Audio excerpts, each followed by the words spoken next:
and welcome to the Pepper Craft Podcast. We're here in Joshua Tree, California. We haven't made a podcast since before the pandemic, but we got some special requests and we are together for one more day, so we're making it happen. We're going to start out with recent finishes, and we got several different crafts to show you. I recently moved. I had a temporary assignment.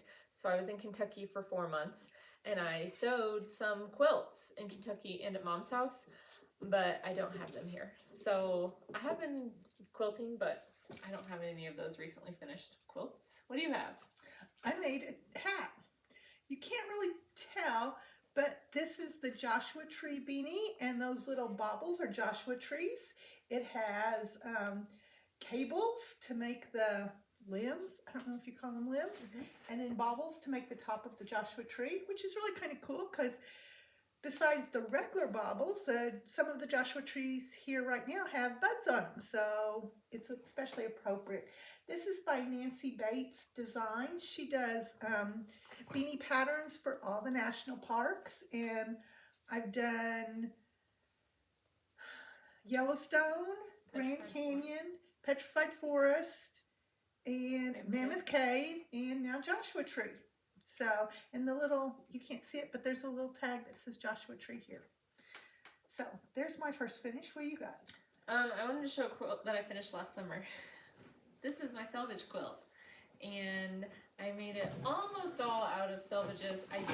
This is the succulent garden pattern from Crimson Tate, and I did start each triangle with not a solid, but the same print. So like this one is this like ice dye, this one is gray dots.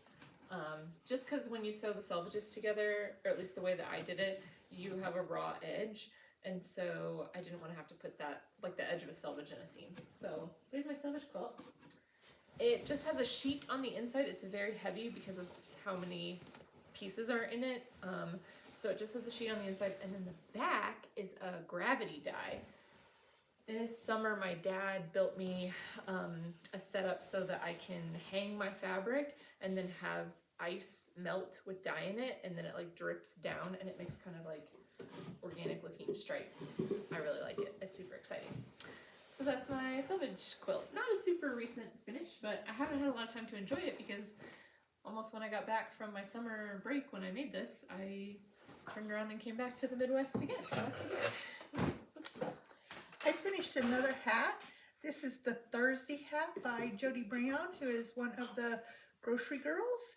And I don't know if you can see the pattern, but it is kind of ribbed that goes up and makes these little ridges. But I think it's cute. And the yarn is something I got in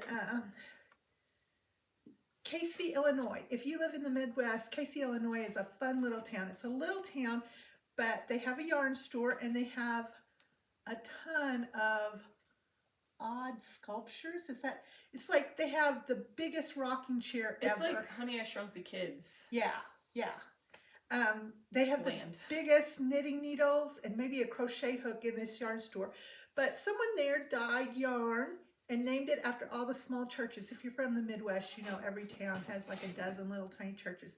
And this one's called Island Grove. It's a DK hat. I know DK is really popular to use 2 strands of fingering to make a lot of patterns right now. I do not like working with 2 strands of yarn. I find it's easy to miss one. But I had this DK and I thought it turned out real cute. I like it a lot. Okay, I finished this last night. It's cross-stitch fabric. I love it. I meant to dye it like gray. I meant to dye it like a medium gray, like kind of in here.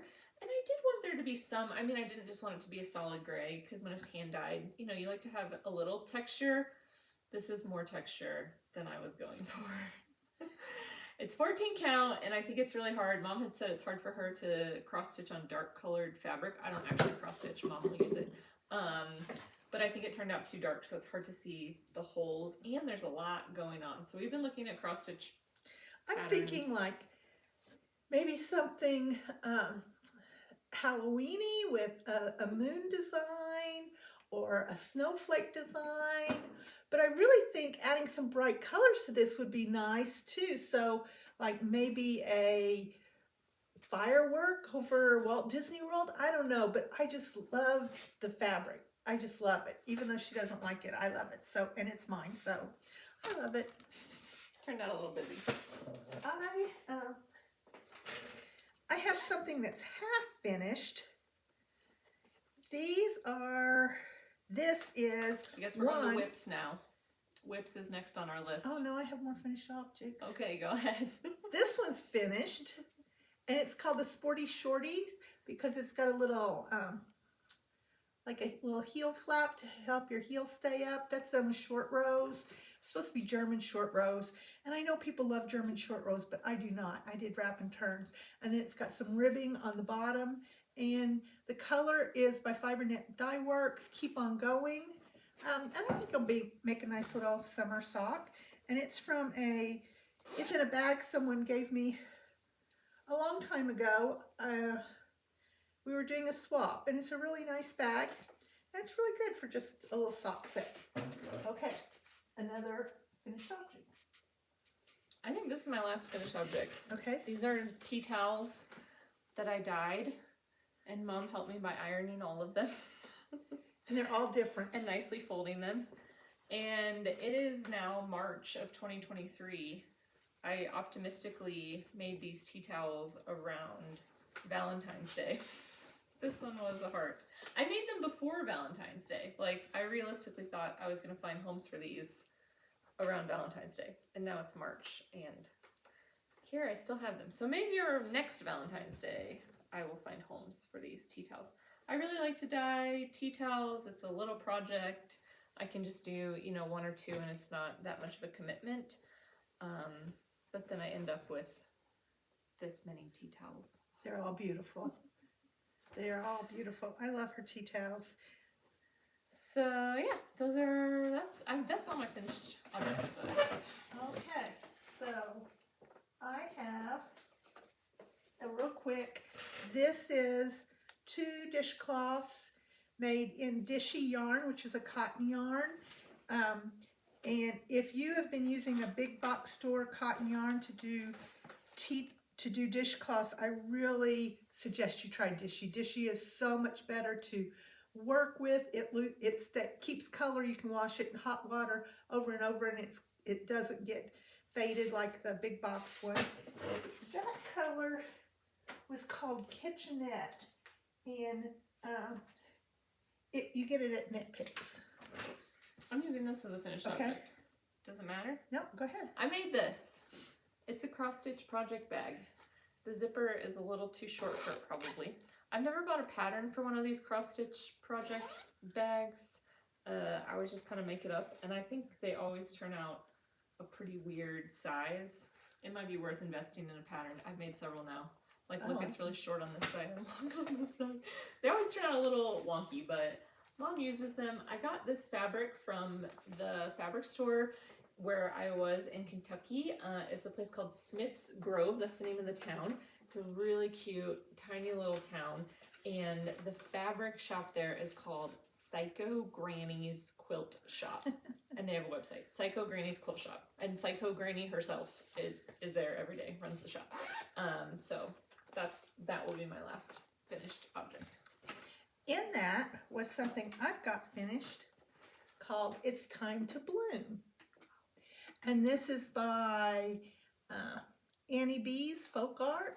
And it's supposed to be made into a pincushion, but it's about 4 by 6, and I think I'm going to just frame it.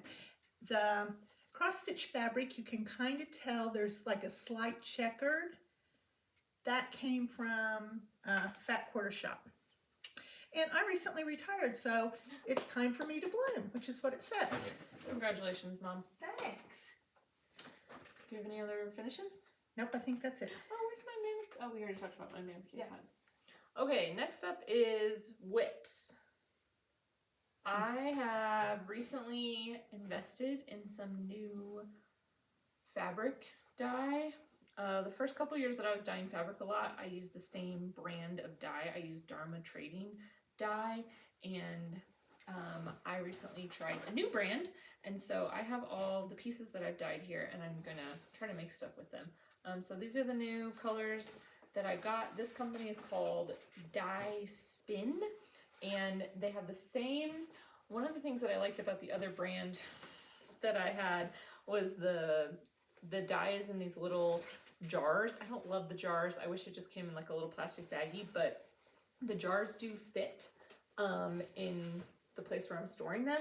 And so I was nervous about trying a new brand because I figured they'd have different packaging, but they have, not only do they have the exact same size jars, they put a sticker on the top so that you can see what color it is, because I have them in a drawer. So if I pull out the drawer, I can see all the colors, and the sticker on top is really nice. The other brand I have to write down what colors on top, which is not a big deal, but anyway, so these are all my new samples of my new colors, and I like to I take a picture for my blog, but then I'll just keep like a small square of this fabric, and then I need to do something with the rest of the samples. So that's what I made the fabric, and now I'm gonna make something out of it. Okay, so I have several whips. One is just going to be another, not a dish rag, but like a tea towel. So this will be like 3 times longer than them. And this is done in the linen stitch, which you can't really see. You love a skinny tea towel, huh? Yeah.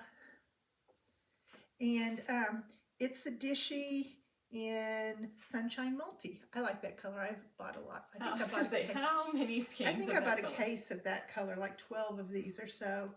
It's a bright, pretty color, so almost anybody's kitchen could use a piece of bright color. I'm out. Oh, okay. I can keep going. I'm for a in long, long transition, time. so I have nothing going on. I have another project. I have done this as a Christmas present more than once, and I'm doing a third one. I love this pattern. I got it at a store in Jasper, Indiana, that's closed down. But it says Peace on Earth, and the A's are little trees, and I've got one little tree done there. And I back them with that, and then I'll punch holes, and you can string them. So that's one work in progress.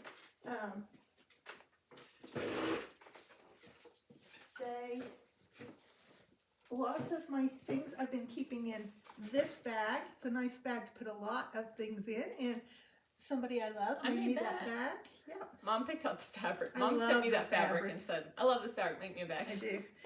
Also, the hat was in this bag, which I also love, and somebody I love made it for me. I bought this fabric and I was like, ooh, Mom's gonna love this fabric. I'll make her some gift bags. I love to sew reusable gift bags. And she was like, I don't want a reusable gift bag. I want a basket. I was right though. She does like the fabric. This is, Ooh, this is a big one. it is. Ooh. I've been working on this forever. It's called the Fade into Advent Shawl by Lisa Ross, I think. And last year I started it. It's got like this kind of cubish middle, and I got to about here and I gave up, and now I'm to almost one end, and when I finish this end I'm going to go back to the other end and start the other side. This is using an Advent set from the Suburban Stitcher, maybe the 2021 Advent set, 2020 or 2021 Advent set. I don't remember which one. She does a nice fade. And I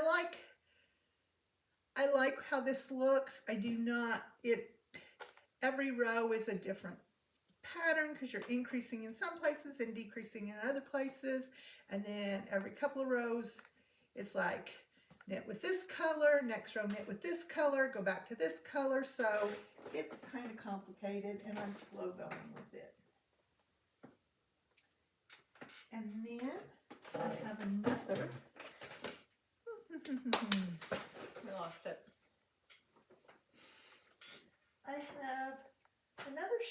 I'm working on that obviously I didn't put here. So I guess we skip ahead. Oh no, sorry, Mom. That's okay. Okay. Well, next we are playing a game. Oh, okay. So,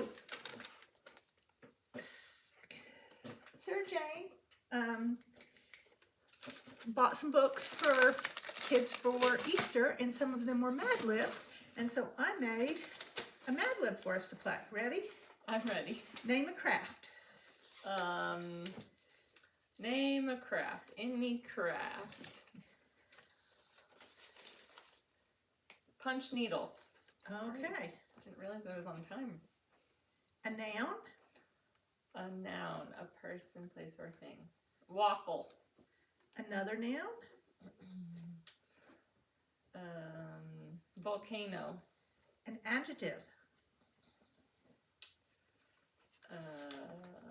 Fuzzy. Another noun. Pat Sajak.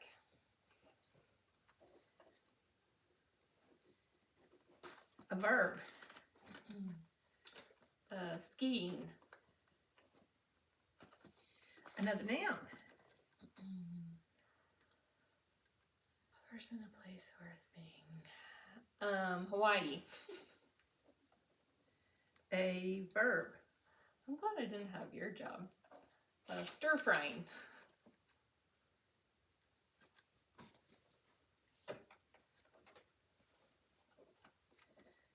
An adverb.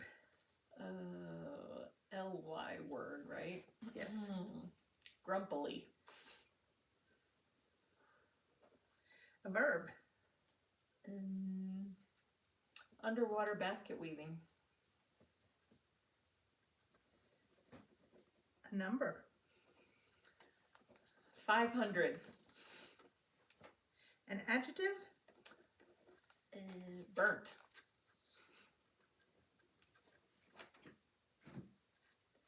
A noun.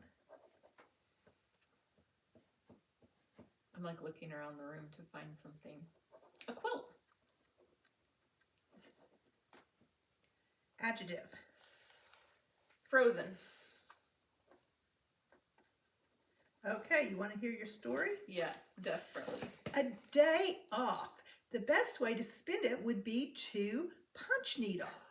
First, I would need supplies. I need a waffle, a volcano, and a fuzzy Pat Sajak. Obviously, this will take a lot of skiing to complete today. The first snag occurred when Hawaii stir-fried, but crafters know how to improvise, so I grumpily underwater basket wove. Within just 500 hours, I have completed my burnt quilt. It's the frozenest project I've made.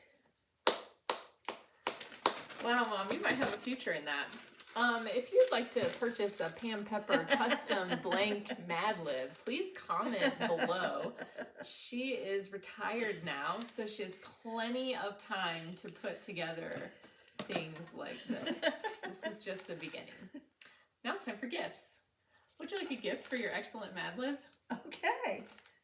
Here you go. Oh, thank you.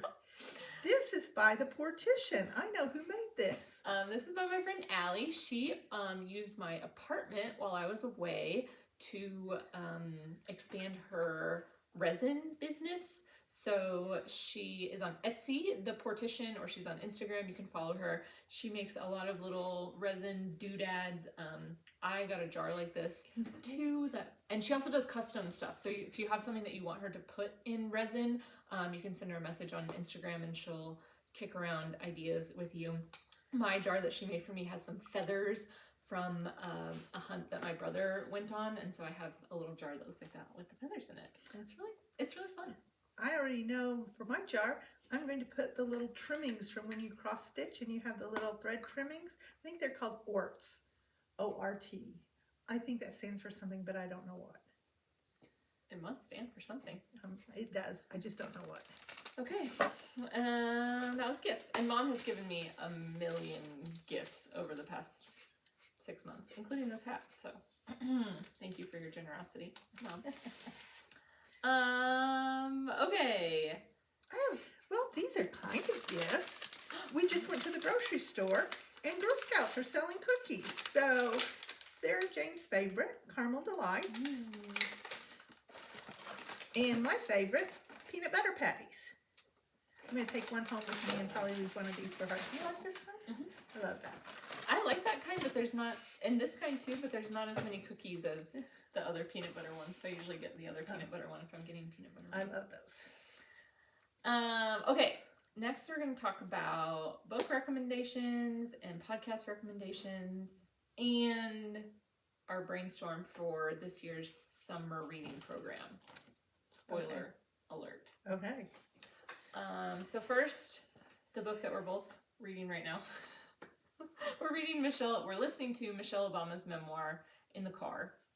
We're not going to finish because we're going to run out of time. But my friend Kristen actually gave me that book for Christmas, so we can finish. When we have to return it to the library, we have a hard copy that we can finish.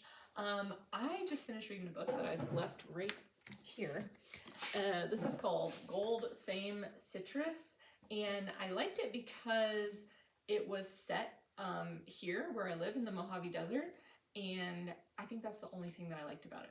Well, no, that's not true. In the middle, there's this like field notebook section. So this is set kind of in the future, like a dystopian future, not so far in the future, where the whole Mojave Desert, like basically all of California, has become a wasteland, a giant dune.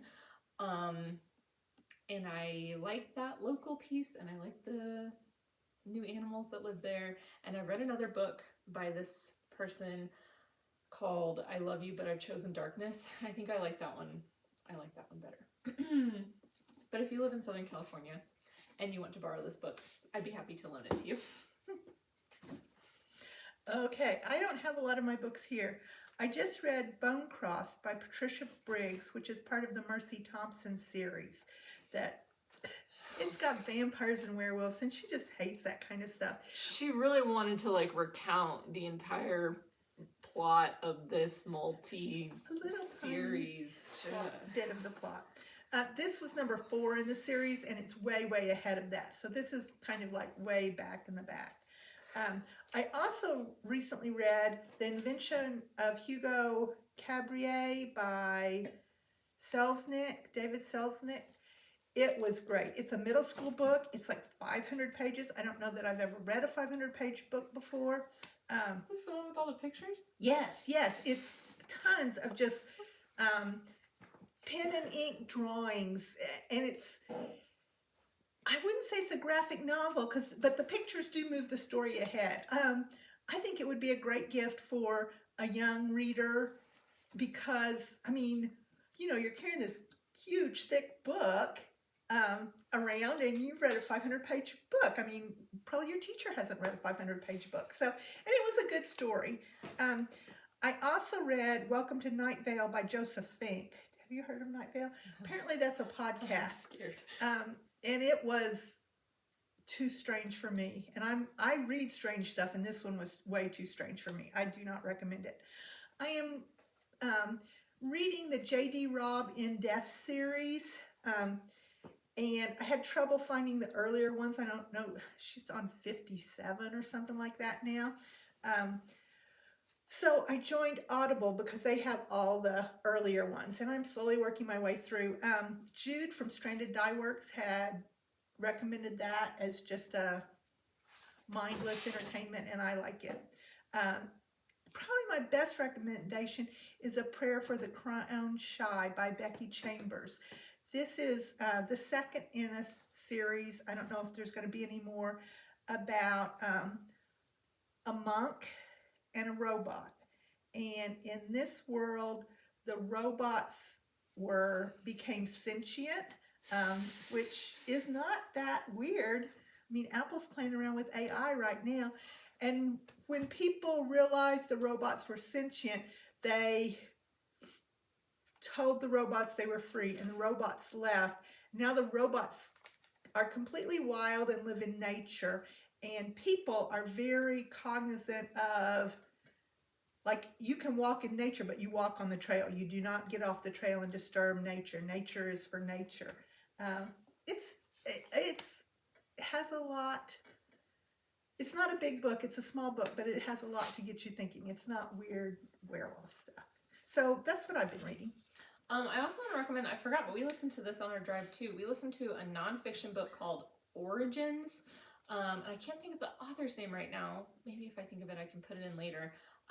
It's Origins, and then it has like a colon. I think it's like an early history of the Americas. Genetic history of the Americas. Genetic history of the Americas.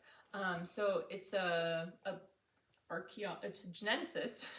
It's like genetics and archaeology kind of coming together. And I don't know very much about early people on planet Earth, so I really enjoyed it while I was listening to it. I retained almost nothing, except I had followed the news when they found those footprints at White Sands National Monument within the past few years that we thought there were humans in North America as long as like 10,000 years ago, and then it like, you know, revealed that they were here. Humans had been here for much longer.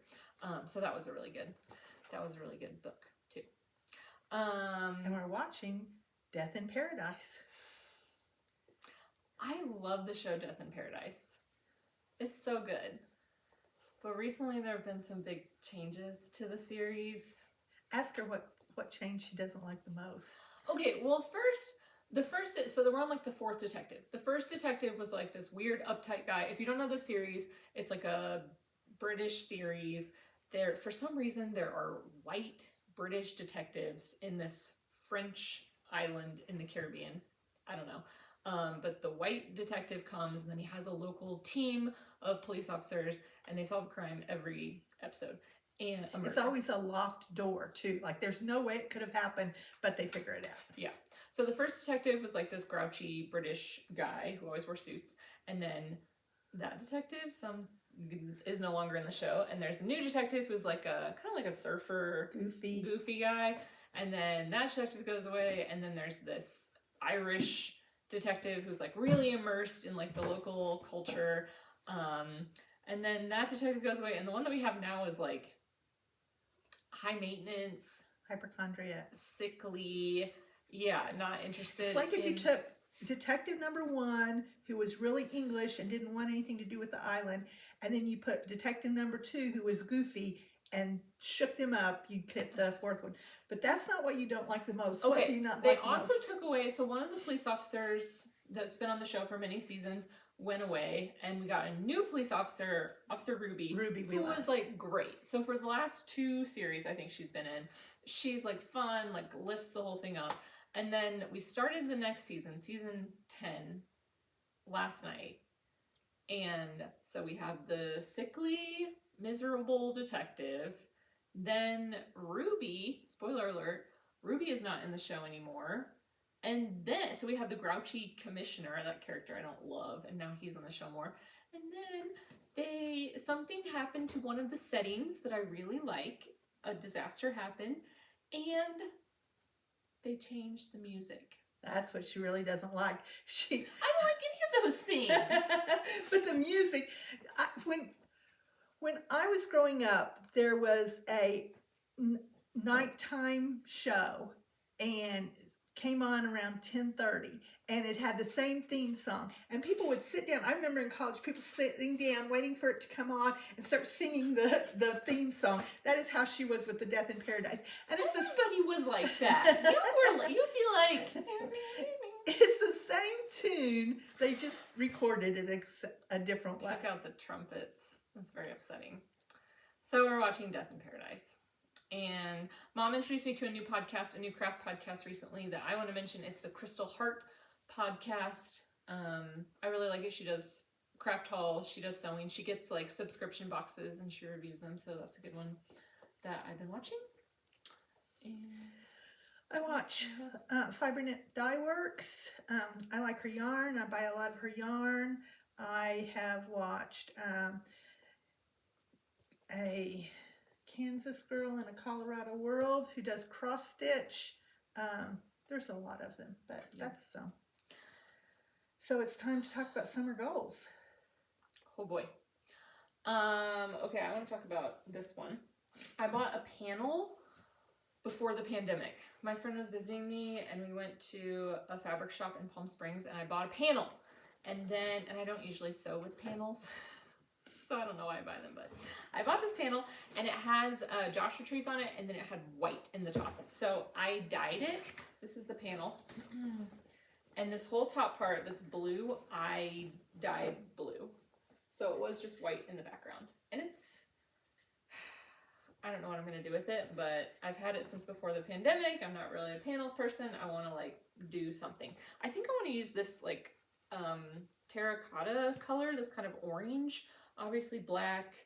It looks kind of like watercolory in the printed part of the panel, so I feel like I can go off that. If you have a good panel quilt pattern, let me know, because in my mind I'm like, oh, I'll just put, you know, a border and then another border and then another border, but it would probably be better if I had a pattern and wasn't just winging it, adding on border after border.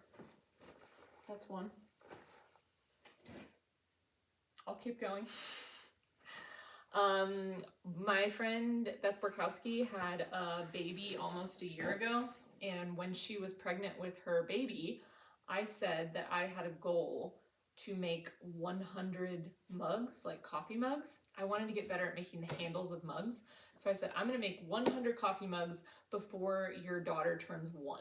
So I think she was probably like 3 or 4 months pregnant at the time. So I've had a year.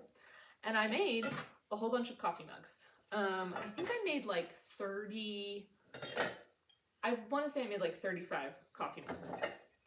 And right around the time that I finished up mug number 33 or 34, I found out that the clay I was using is not compatible with the glaze at the studio where I was making these mugs. So all of the mugs that I made leak. If you put coffee in this and you like set it on the table, then when you pick it up, there's like little dots of coffee on the table. And I have so many. I have a whole bunch of them, and they all leak. So I stopped. I found this out in the summer. So I stopped making mugs because I had that clay and the leaky glaze. And then I moved, so then I couldn't make any more. So I did, and her daughter's gonna turn 1 in like March or April. So I did not meet my goal of making 100 mugs.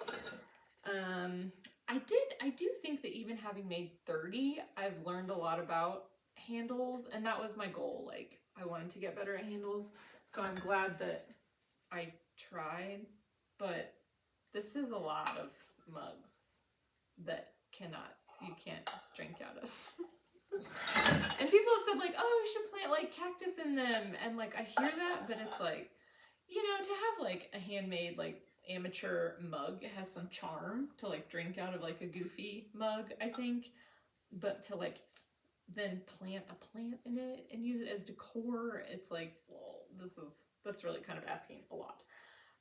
So okay, well, do you want 36 cactus? No. Like weird. Like, but if you find that pink succulent I saw, it looked really pretty in a blue mug. I really like this one. So that's one of my summer goals. I've got different clay now.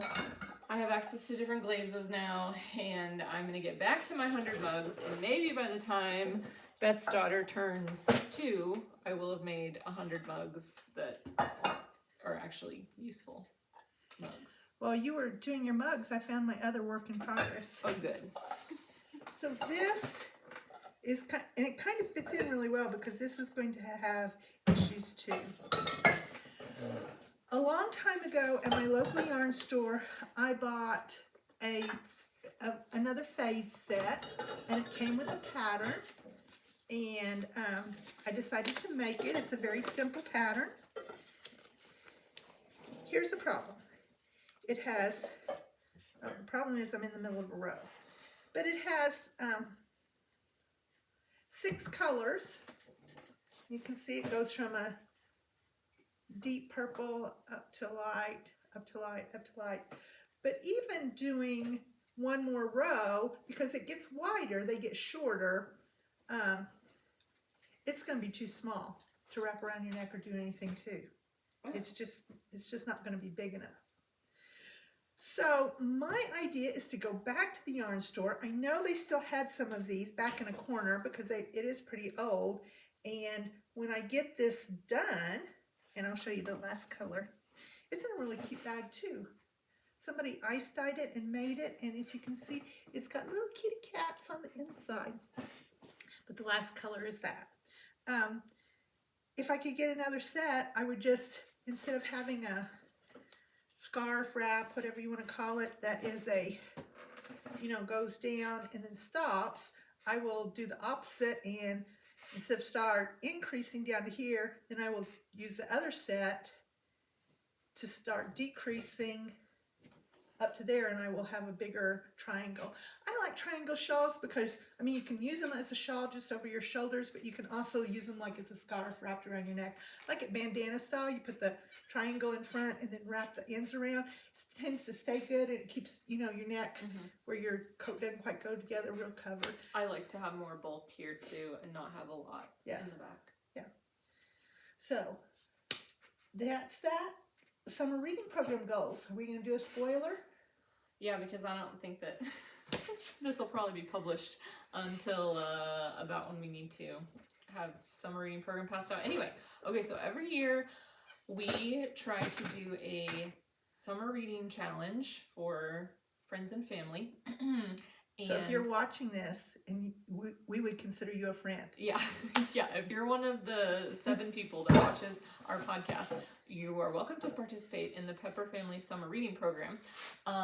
This year, I think I want the theme to be like birds, like birding. We're gonna be bird watching. Yeah, so that's like fun. There's binoculars.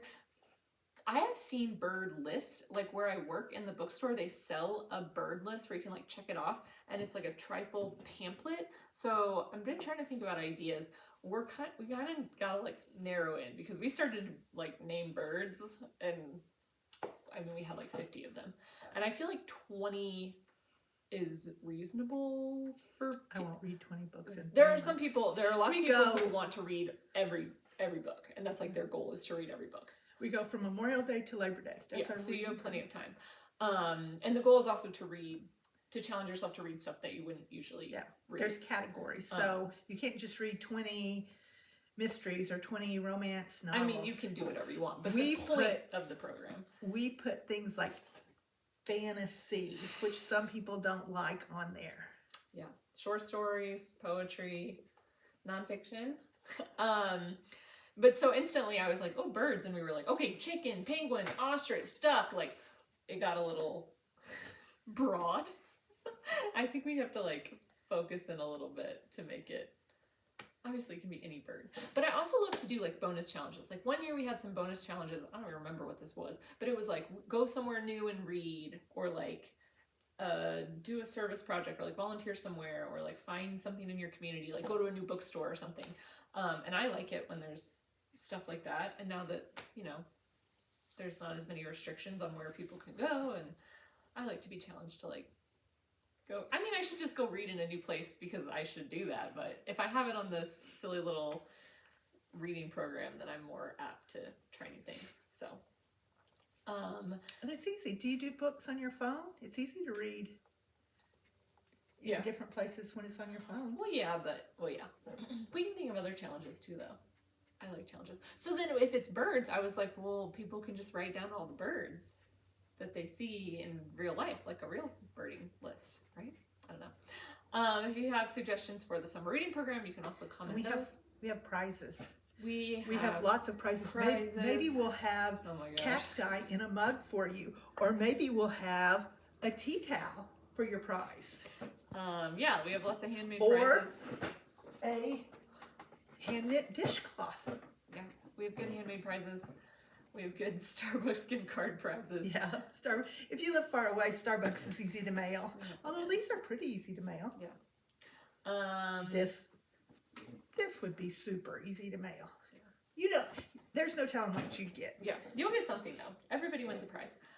So that's what I'm thinking for the summer reading program. It's always hardest to like format. I'm not very savvy on the computer. Last year we did Clue, and she had a wonderful, it was like a flip, like a detective notepad. It was great.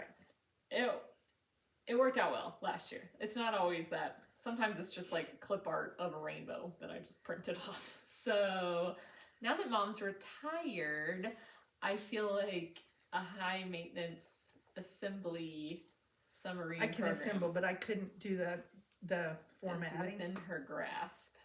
I can assemble. I'm like good at assembling. Like I'll put on Facebook like, okay, who wants to play this year? Get in touch, and then people will send me messages, and I'm like, okay, I'm gonna make like there's usually like 20 participants, so I'm like, okay, I'm gonna make 20 of them. So I like make 20, and then I send them all out, and I'm like, I did it, and then people are like, oh, can I play? Oh, can my friend do it? And I'm like, well, yeah, of course. Like we're happy to have people, but then I'm like, but I thought I was done making them. I'll make them. Maybe you have to. She'll make them. send me the sample, and then I'll make them. Yeah. Okay, that'll be good. So that's the summer goal, the summer reading program. I'm gonna make a bunch of mugs. I'm gonna make something out of my. She's not going Panel. to come back to Indiana for the summer, so we won't be doing one of these this summer probably, unless I fly out here for a short weekend again. Yeah, but we'll see each other sometime, and hopefully we'll get back to our semi-annual. Twice a year podcast schedule. This schedule is brutal, man. I hope that the audio for this works. I had tried a few YouTube videos off this device, and I felt like the audio, once I published, was not good. So hopefully the audio for this is good. Otherwise, if you're one of the 2 people that watches this directly off my iPad, congratulations to you. Did it for you. Okay, comment below and tell us what you're working on. And if you have any book recommendations, podcast recommendations, panel quilt pattern recommendations, or anything else. If you want to play in the summer reading program, let us know. Yeah, We'll send you whatever it is. we will send you whatever it is. Okay, thanks everybody.